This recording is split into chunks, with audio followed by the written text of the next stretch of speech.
आपण पाहत आहात आपल्या हक्काचे प्रतिध्वनी न्यूज। रत्नागिरी नागपूर राष्ट्रीय महामार्गावर भीषण अपघात, एक गंभीर, तिघे किरकोळ जखमी, दोन्ही वाहनांचे मोठे नुकसान। कवठे महाकाळ प्रतिध्वनी वृत्तसेवा।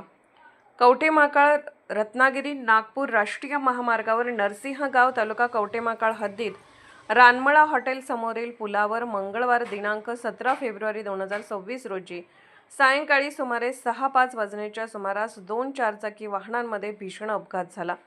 या अपघातात एक जण गंभीर जखमी झाला असून तिघांना किरकोळ दुखापत झाली आहे। घटनास्थळावरून मिळालेली अधिक माहिती अशी की मारुती कंपनीचे अल्टो क्रमांक MH12 DY 4073 ही कार मिरज येथून जतकडे जात होती। ही कार पांडुरंग आबासो सावंत वय 50 राहणार बनाळी तालुका जत जिल्हा सांगली हे चालवत होते। त्यांच्यासोबत पत्नी संगीता पांडुरंग सावंत वय 37, मुलगी श्रीषा गणेश पवार वय 10 तसेच मुलगा राज गणेश पवार वय 4 प्रवास करत होते।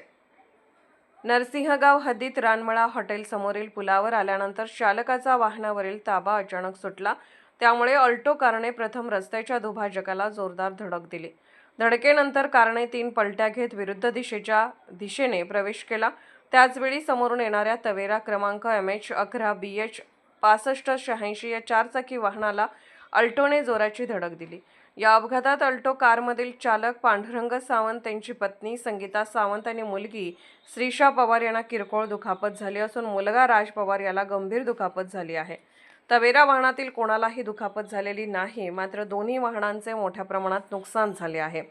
अपघाताची माहिती मिळताच महामार्ग पोलीस व कवठे महाकाळ पोलिसांनी घटनास्थळी भेट दिली। जखमींना तातडीने खासगी वाहनांद्वारे मिरज येथील खासगी रुग्णालयात उपचारासाठी दाखल करण्यात आले आहे। आपण पाहत आहात प्रतिध्वनी चॅनल। अशाच बातम्या पाहण्यासाठी आमच्या चॅनलला सबस्क्राइब करा आणि बेल आयकॉनवर क्लिक करा।